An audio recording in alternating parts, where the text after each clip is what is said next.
A proud native of Menifee County, Kentucky, Paul Moon Mullins led a multifaceted music career as a bluegrass fiddler, radio personality, concert promoter, and more.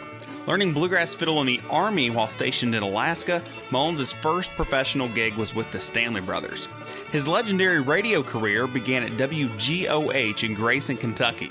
He adopted Moon as his radio nickname after the popular Moon Mullins comic strip character of that era. After his initial stint at WGOH, he worked for a short while at WMST in Mount Sterling, Kentucky, followed by WTCR in Ashland, Kentucky, and a return engagement at WGOH before crossing the river to Ohio in 1964. After World War II, transplants from the rural South went looking for jobs in the industrialized North, a trend that would continue for most of the 20th century. Tens of thousands of families moved to southwestern Ohio from mountain regions of Kentucky, Tennessee, Virginia, West Virginia, and southeastern Ohio. Transplanted from the familiarity of the hills of home to industrialized communities of the North, the migrants sometimes felt like aliens in their own country. Through their music, they were able to maintain a positive identity and a connection to their former home. With this historical backdrop, Paul Moon Mullins hit Middletown, Ohio's WPFB like lightning. His Kentucky heritage, ad-libbed commercials, and bluegrass pedigree were to make him the local Appalachian migrant community's leading radio voice for the next 4 decades. All right, there are the Stanley Brothers in the hills of Roane County. 17 minutes now till 8 o'clock. You folks just come to life. Just get the sleep out of your eyes. Just up on the edge of the bed, just enough to cuss. And stretch real good. And let's face it now, it's going to get daylight here. It's already gray in the east, ain't it? We're going to see the daybreak come here in a minute. And there you will be. You won't have no frost to clean off this morning because the cloud cover stayed on us last night and didn't clear off enough to frost. The wind's not as bad as it has been the last couple of days. Things looking up. We'll see the sunshine sometime this afternoon. And he says it'll warm up in rain or snow by Saturday night, I think it is. An Appalachian transplant himself, he developed a level of trust with country people that was unmatched by any other area business person, radio personality, or entertainer.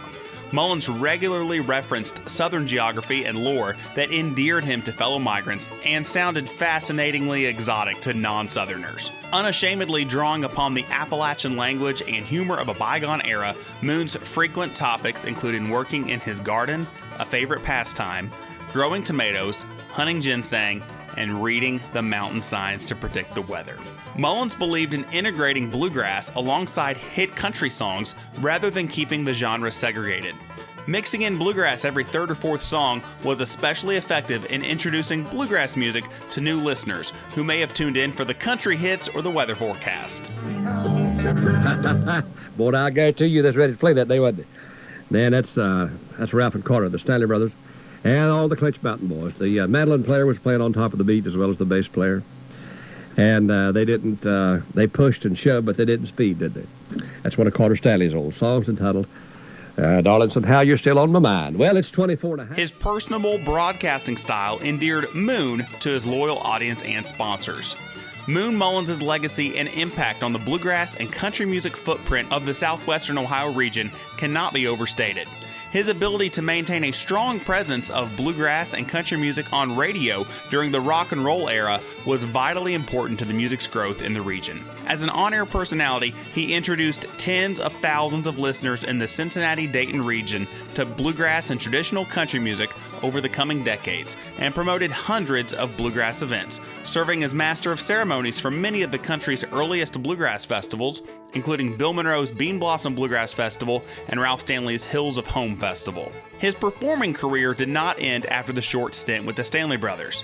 In 1962, while on the air in Ashland, Kentucky, he founded the Bluegrass Playboys, a popular Kentucky band that for a short time included on bass future country music and bluegrass Hall of Famer Tom T. Hall. The band played frequently in eastern Kentucky, West Virginia, and in southern Ohio. With the Bluegrass Playboys, Mullins recorded Katy Daly, now a bluegrass standard. Mullins was the first American to record the old Irish poem, bringing it into the bluegrass canon.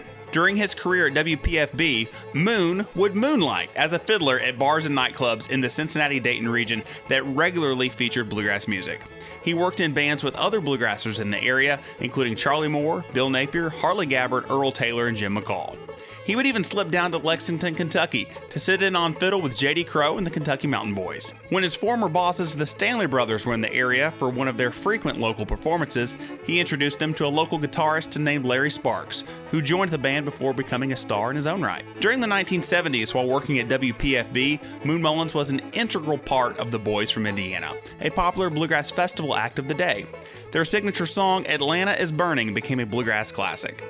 Moon continued his track record of successful bands by founding the Traditional Grass in 1983 with his son Joe Mullins and local guitarist Mark Rader. Throughout the 1980s and early 90s, the Traditional Grass was among the hottest bluegrass bands going, with 4 albums on Rebel Records. After the Traditional Grass became successful in the late 1980s, Moon Mullins and WPFB parted ways.